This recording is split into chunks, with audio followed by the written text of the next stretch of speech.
Hello everybody, today we're going to talk about chapter 1.6 and that's limits at infinity. We're going to talk about how to determine finite limits that happen as x approaches infinity, and we're going to determine the horizontal asymptotes, if any, of the graph of a function, and then we're going to determine infinite limits at infinity. So let's get started. First, let's talk about what a limit at infinity might even look like. So let's say limits at infinity. And let's, again, just give you a picture of what that looks like. So say that we had the function f of x equals 3x squared over x squared plus 1. And when we graph this in our grapher, we get the following thing. I'll draw it out and then we'll look at our calculator. Let's label our graph. Let's go up to 4. Let's go out to -4, out to +4. Pardon that, you should try and make your scale a little bit more accurate than me. Okay, and we're going to draw a horizontal dotted line across where y equals 4. And here's what our graph would do. It would come down, it would touch at the origin, it would come back up, and it would extend out. And you can see that our graph, as x approaches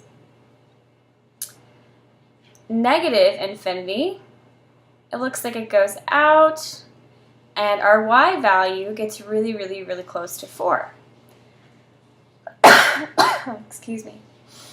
And as x approaches positive infinity, it looks like our graph again goes out and gets really, really, really close to that 4. Here's what happens when we put it in our graphing calculator. Let's look at a numerical example. So let's go to y equals, and let's put in the right function. So let's do our alpha, y equals, get our fraction going. We got our 3x squared, we have our x squared plus 1, and we graph. And check it out. Looks like we have the same thing going on. We're going to do second window, and we're going to start our table. Let's start it at a crazy, crazy large x number. Let's see if we're right? Let's see if we're actually approaching that 4 like we thought. So let's test this infinity concept and see if we make our table start at, say, I don't know, let's start with maybe -100,000. Or maybe just 10,000 is fine too. And then maybe if we just change by, let's delete this, by 2,500, let's see what happens. Let's go second table. Wow, that's pretty cool. We already saw when it gets to 0, it touches 0, so that was no news to us, but this is pretty interesting. When we put 0 in the middle, we can see that as our x values get really, really big, as they approach positive infinity, we're getting 3 for our y, for our limit, and as x approaches negative infinity, as we get to those really large negative x numbers, we get 3 as our limit as well. Interesting. That's what this limit at infinity is going to look like in our table, right? As our x numbers get very, very large, negative and positive, we're going to approach a number. And that is also true of horizontal asymptotes, which is actually what we're looking at today when we talk about these limits at infinity. So let's write this all out. I'm not going to write out the table as we just looked at that. However, in your textbook and in some problems, I'm going to ask you to add to a table. Let's write out what we can conclude here, though. We can say that the limit as x approaches negative infinity of f of x equals 3. And again, we can get that from the table, we can get that from our graph. And also, the limit as x approaches positive infinity for f of x equals 3. And again, just reiterating, what we're getting this from is substituting in those very, very, very large negative numbers and those very, very, very large positive numbers into our function. And I said substituting. Yay, okay, I said the right thing. All right. Into our function, and that's how we get that 3 value. Alrighty. It's important to also note that we have a horizontal asymptote here where y equals, 3.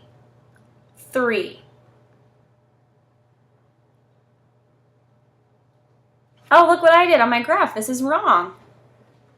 We need to make this 3. Okay, so let's call this a 3. Let's call this 2, and let's ignore this guy and ignore this guy. That was close. Okay, we'll call that one 3. There we go. That looks better. All right. Let's talk about horizontal asymptotes now. Pardon my paper shuffling here. Horizontal asymptotes. So, we have a horizontal asymptote when the line y equals L, kind of like y equals 3, is a horizontal asymptote of the graph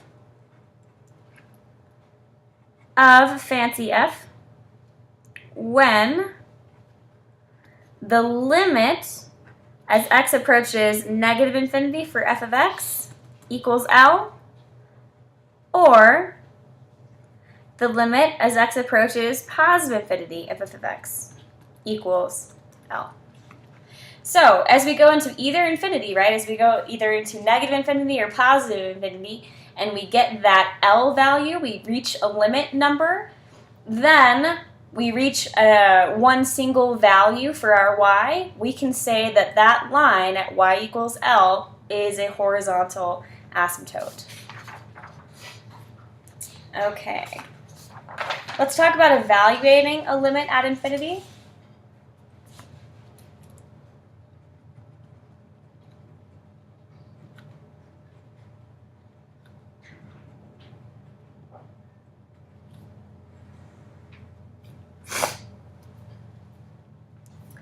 And let's write out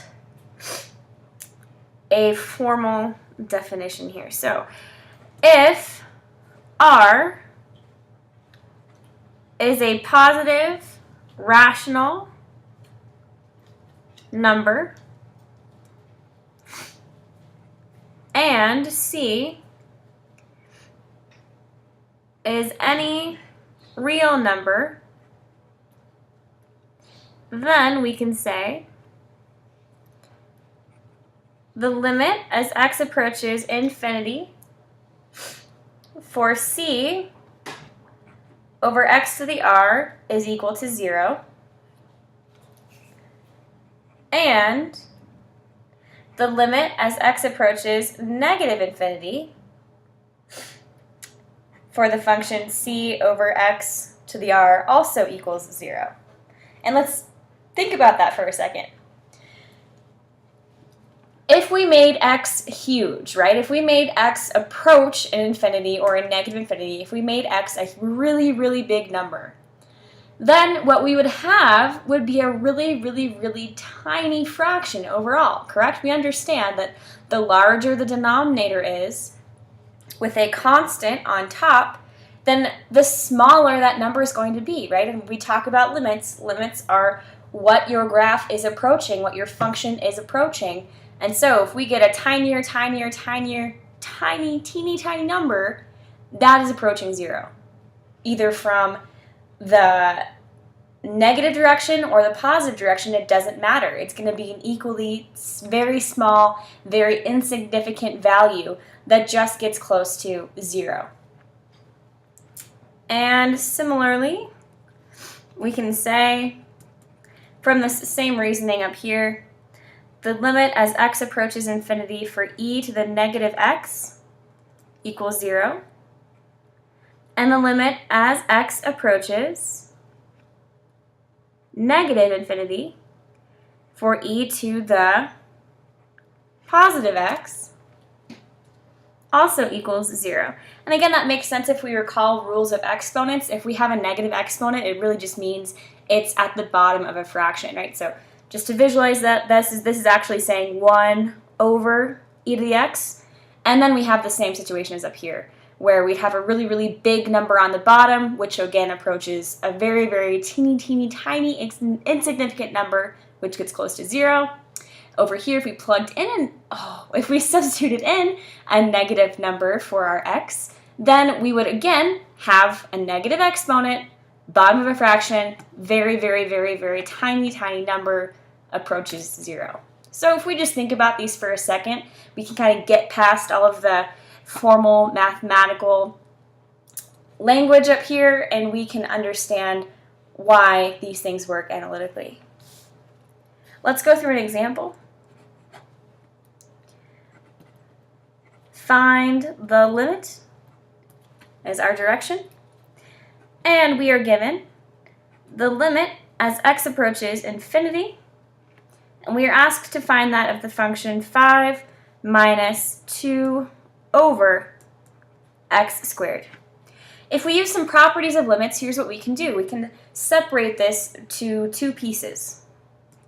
We can take the limit as x approaches infinity of 5, and we can subtract the limit as x approaches infinity of 2 over x squared.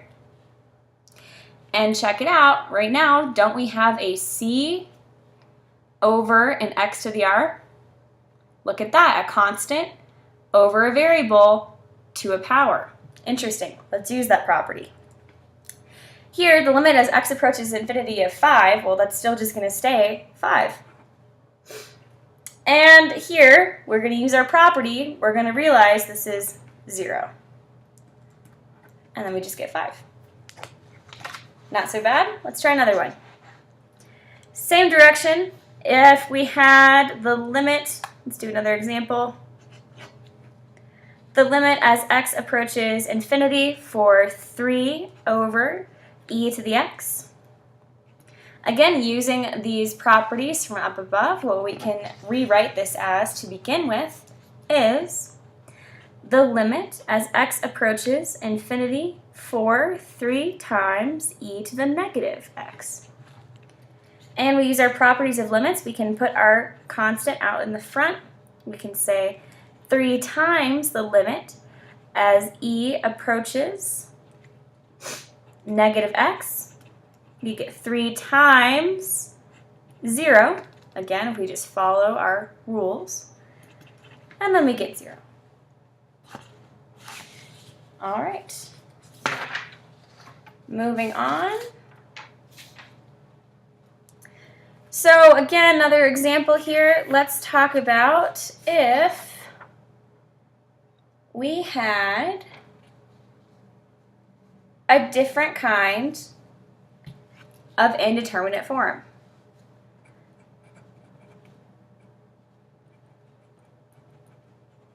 We've already discussed what happens when we get a 0 over a 0. With infinite limits, we can get a different kind of indeterminate form. Let's talk about how that can happen. Here's an example. Find the limit. And we're going to take the limit as x approaches infinity for the function 2x minus 1 over x plus 1. Now, this is a rational expression, and what we can see is if we were to substitute in infinity and take the limit of the numerator as x approaches infinity for 2x minus 1, well, let's think about that for a second. If we made x a huge, huge, huge number, subtracting 1 from it after we multiplied it by 2 wouldn't change it much. We'd still just make it huger and huger and huger. I'm not sure if huger is a word, but I guess that's why I'm not an English teacher. This would just become a very, very, very large number, which we can safely approximate as infinity. And along those same lines, if we took the limit as x approaches infinity of x plus 1, well, the same concept, you guys. Imagine plugging in a number close to infinity, the largest number you can think of, and then adding 1 to it. That's not going to change it much. It's still going to get very, very, very, very big as we substitute in larger and larger values of x. So this would also be infinity. And here we have arrived at a new type of indeterminate form where we get infinity over infinity. Indeterminate form. And just as we learned last time with our 0 over 0 indeterminate form, this tells us we aren't done. We got to do some more work. However, there's a special process that we're going to use when we have an infinity over an infinity. And here's what it is. We're going to divide the numerator and the denominator, this whole expression and this whole expression,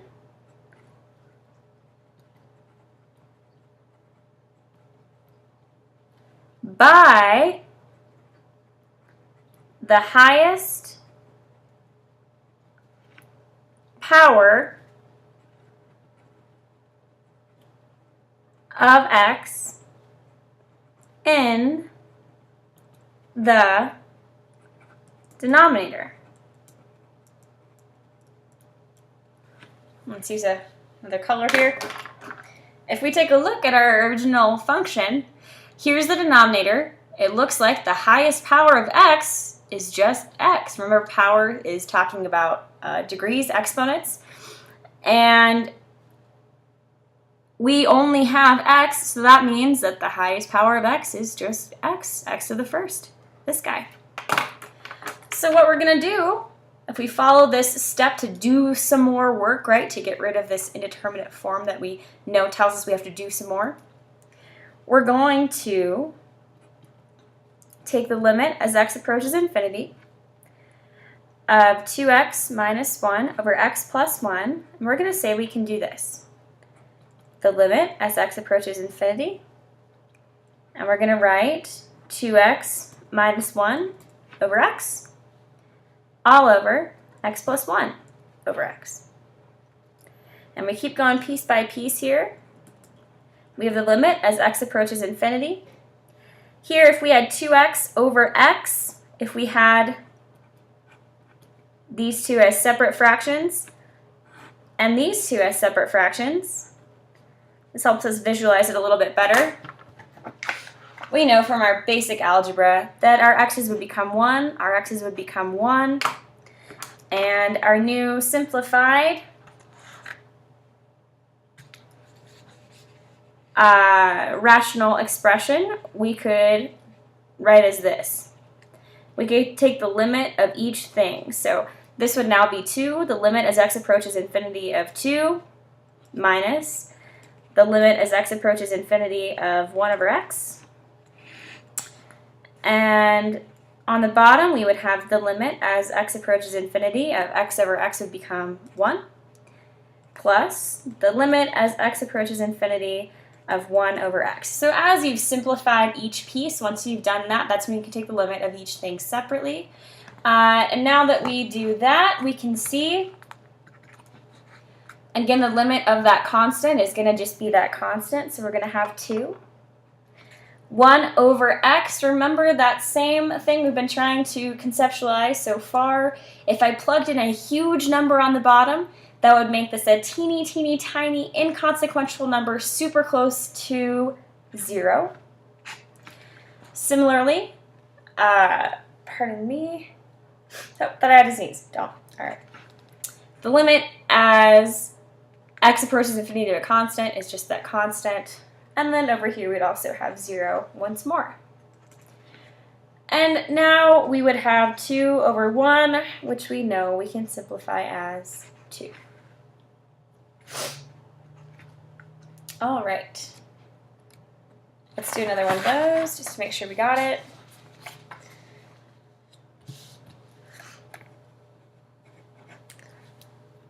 So say that we had the limit as x approaches infinity of 3x over x minus 1. And again, we can see numerator, limit as x approaches infinity of 3x. That would just be a huge, huge, huge number. We'd get infinity. The limit as x approaches infinity of x minus 1. Once again, we plug in a huge number for x. It doesn't really do much, given that we're subtracting 1. It doesn't really change it. We still get to infinity. And now let's identify that lowest power. The lowest power in the denominator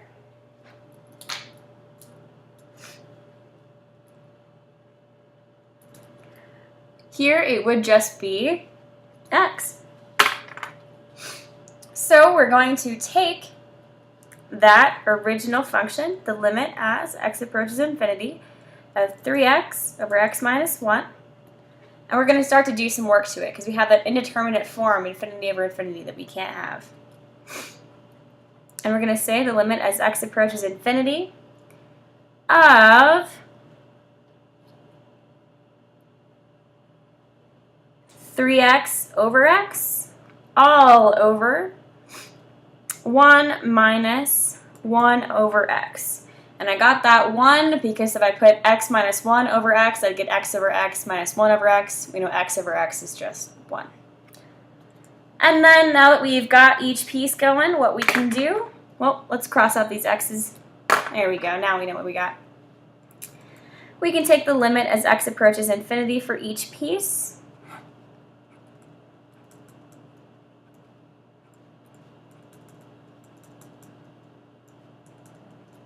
Okay.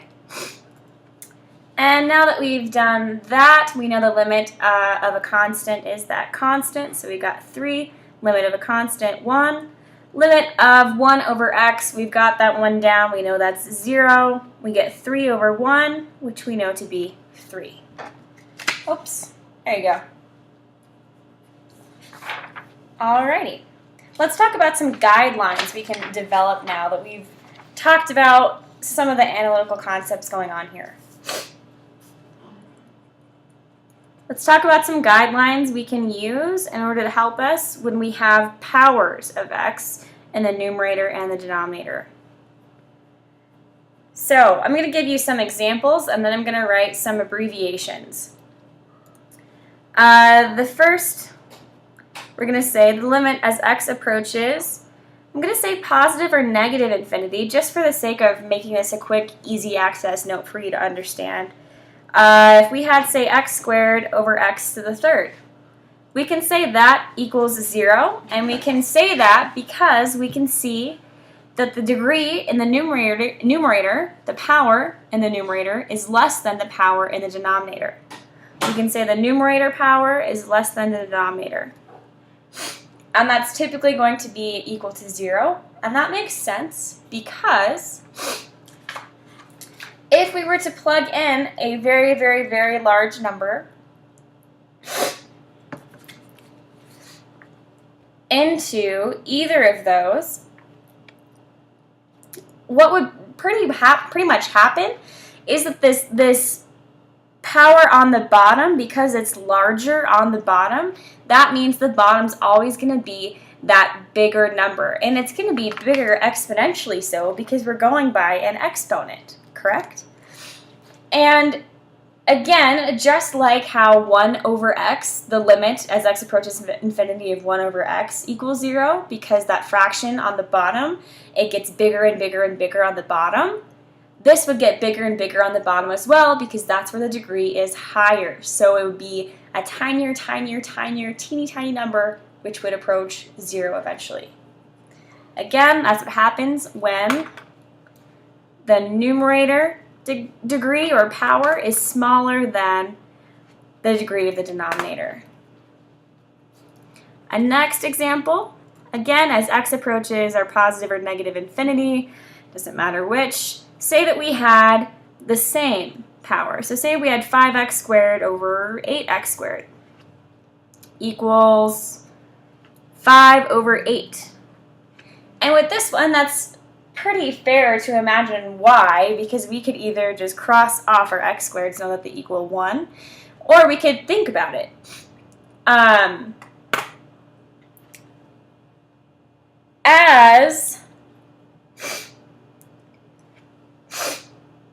As our top is getting huge, that's true, it's getting a crazy, crazy, crazy big number, the bottom is getting just as big, just as fast. And we know that in fractions, if we have the same thing on top and the same thing on bottom, it doesn't matter how big or small they are, we can always cross off whatever is the same. So that's why we would end up with just the not the variables, pardon me, the constants in front. All right. The limit as x approaches positive or negative infinity of, let's say, oh, pardon me, let's make sure we say this is when n equals d. Okay. The limit as x approaches, here's what that says, hope that's a little bit easier to read. Okay. The limit as x approaches positive or negative infinity, say if the degree on top, the power of the top, was larger than the power of the bottom. Let's talk about that. This is when the numerator would be greater than the denominator, and we can say that this limit does not exist. We can say that one does not exist because sort of why this one is happening, but if we flipped it, we would get that tinier, tinier, tinier, tinier number in comparison with this on the bottom, which would approach closer and closer and closer to 0, which we can't have on the bottom of our fractions, and so that's why we can conclude that that would not exist. Let's do some examples, though, of why this makes sense. The limit as x approaches infinity for the function 2x plus 5 over 3x squared plus 1. Well, if we look at our degrees, it looks like the numerator degree is less than the denominator, so we know that we're headed towards 0 as our limit, but let's analytically prove why. So what we can say this is equal to is, when we start to simplify, remember we take the highest degree of the denominator. Here it would be x squared, so we divide everything by x squared. We take 2x plus 5, we divide by x squared. We take 3x squared plus 1, and we divide by x squared. And we can say that that would simplify out to be, if I did 2x over x squared, I would get 2 over x, and I'd have 5 over x squared. And on the bottom, oh, make sure you write your limit as x approaches infinity. That didn't go away. And on the bottom, we would have 3 plus 1 over x squared. And then if we took the limit of each piece like we discussed before, here we would end up getting a 0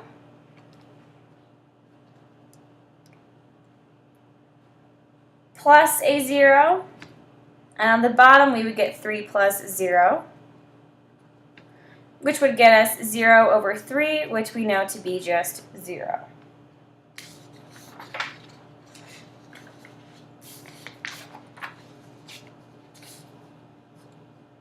All right. Let's do another one.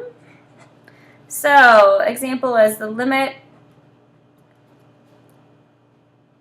of our function x approaches infinity, and we have the function 2x squared plus 5 all over 3 x squared plus 1. Well, if we pay attention to those guidelines of ours, we would already see that we have the same power top and bottom, so we have that case of n equals d. So we know we're headed to the limit of 2 over 3, but let's do the analysis as to why. And again, it's always a good idea to check your answers here graphically and numerically. So once we find one, excuse me, give me 1 minute, technical difficulties. Okay. The limit as x approaches infinity. For our function, we can rewrite by dividing by our highest degree in the denominator, which is x squared. So we'll have 2x squared plus 5 divided by x squared, 3x squared plus 1 divided by x squared. When we begin to simplify each piece, we have the limit as x approaches infinity, and we have 2 plus 5 over x squared, and we have 3 plus 1 over x squared. And if we were to take the limit of each thing, limit of a constant is a constant. The limit, whenever we have the constant on top and our variable to a power on the bottom, we know that that is going to be 0. Excuse me. We have a constant on the bottom, and then again we have the same situation that we have in the numerator, so we have 0 again, and we are left with 2/3. All right, so our guideline was correct, and that is our limit. Okay, so let's talk about if we had no degree in the denominator. Let's really just drive this point home. It's sort of dealing with these two and why they're 0. So if we had the function f of x equals 1 over x squared plus 1, we can say that this limit as x approaches infinity equals 0. And let's just conceptually talk about why. Again, if we had to substitute in infinity, a very, very large number, or a very, very large negative number, positive or negative, it wouldn't matter because we are squaring it. And regardless, whether the bottom is positive or negative, it's going to be a huge, huge, huge number on the bottom. And remember the way fractions work, if we have that huge number on the bottom, a huge number in the denominator, that makes the whole thing a very inconsequential, a very insignificant, very teeny, teeny, tiny number that is approaching 0. So I did want to talk about that with you guys. It's also important that we note that rational functions, rational expressions, I'm going to write and. You know what? No. Write rational functions. Let's get rid of the word expressions. I'm thinking too much of algebra 2. Rational functions have a single infinite limit or a single horizontal asymptote.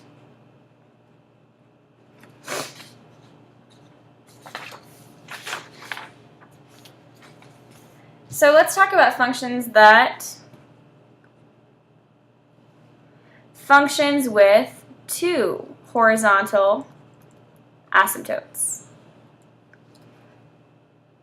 And here's an example of one. So say that we had the function of 1 over 1 plus e to the negative x. So if we put this in our grapher, we turn it on first. That's always a good first step. And we put in our fraction bar.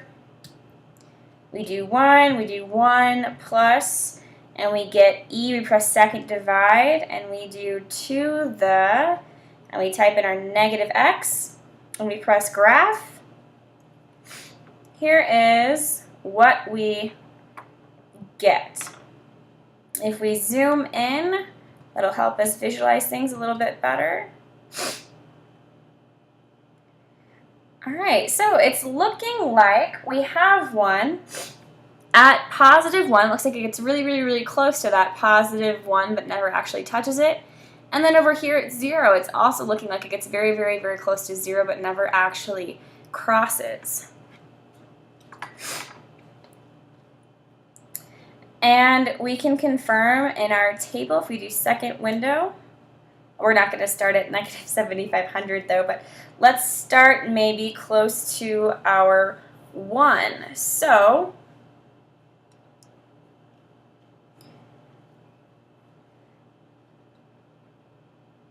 are close to our negative, let's do like maybe negative 10 for a second, because I feel like that would be close enough to give us a good idea. And we could maybe change by 2. So let's press second graph and see if that helps us understand things a little bit better. So look at how small these numbers are. We have to the negative 11 to the negative, that just means a very, very teeny, tiny decimal. We have a small decimal, get smaller, get smaller, get smaller. As we keep decreasing, as x approaches negative infinity, look at how small these numbers are getting. They're getting really close to 0. It looks like our first assumption was correct. And here, as x approaches positive infinity, as we go down in our positive numbers in the table, as they get bigger and bigger, look at that. We get 1, and we just keep on getting 1. So that seems to make a lot of sense. Let's prove it analytically as well.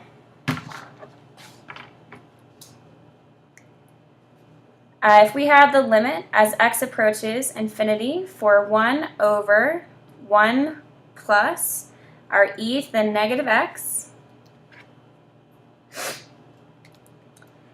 and we could do what we've been doing so far, where we take the limit of each piece, the limit as x approaches infinity of 1 over the limit as x approaches infinity of 1 again, and minus, or pardon me, plus the limit as x approaches infinity of e to the negative x. We simplify each thing. Remember, this is a property that we defined earlier in our notes. We know that the constant 1, and then we would have 0. And so, as x approaches positive infinity, like when we were going down the values in our graph, we can see does in fact equal 1. So we're good to go there. The limit as x approaches our negative infinity of 1 over 1 plus e to the negative x. Again, we hypothesized, well, I shouldn't say we hypothesized, we approximated by our graph that our other horizontal asymptote as x approaches negative infinity was going to be that 0. And then we proved numerically when we looked at our table that we saw those super tiny decimals. So we did see that it was approaching 0. Let's talk about why analytically though. If I substitute in a negative number for my x here, the negatives would cancel and I would get e to a positive exponent. And so, if I had e to a positive exponent, that would become a very, very large number on the bottom, which we've discussed to this point, we understand would end up being 0. Okay. So, let's see if there's another one I need to show you. One more, and I'll let you go. Let's talk about trig, trigonometric, that's an E, okay, my bad. Trigonometric functions. Always good to touch on those. We don't want to leave anybody out. And let's talk about one here. Let's talk about the limit as x approaches infinity, and let's talk about the function sine of x over x. Now, if you don't remember what that looks like, here's just a rough example for you. It's a little bit different than just regular sine. Here's -1, here's 1. It starts by oscillating between 1 and -1, just like sine does, but then it starts to do something interesting. It starts to get smaller and smaller as it oscillates, right? It doesn't start to oscillate so much. in both directions, in the negative infinity and the positive infinity direction. And we can see that there seems to be values approaching 0 and approaching 0 in the negative infinity and the positive infinity direction. But let's prove it. What we can use to prove this is actually the squeeze theorem. I'm actually a little bit excited to use this because we haven't used it much since we first went over it.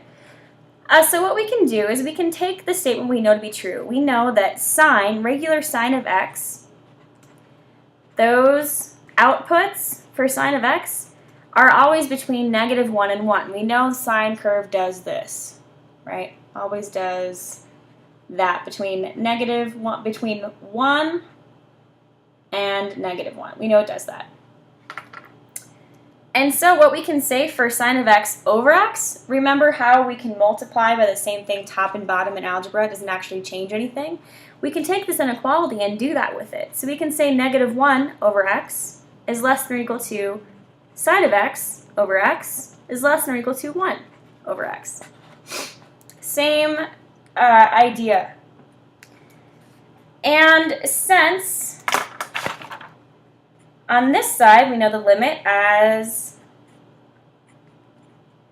x approaches infinity for -1 over x equals 0, and we know since the limit as x approaches infinity for 1 over x also equals 0, and we know sine is less than or equal to both of those, it's in between those, or pardon me, it's less than or equal to 1 over x and it's greater than or equal to -1 over x, if those are both 0, then we can conclude then that the limit, I'm going to write it over here, pardon my work, I just didn't want to grab out a new piece of paper. So the limit then, as x approaches, let me get that going a little bit better, there we go, infinity for sine of x over x also equals 0. Alright, that's all I have to show you. Thank you for watching. We'll see you in class tomorrow.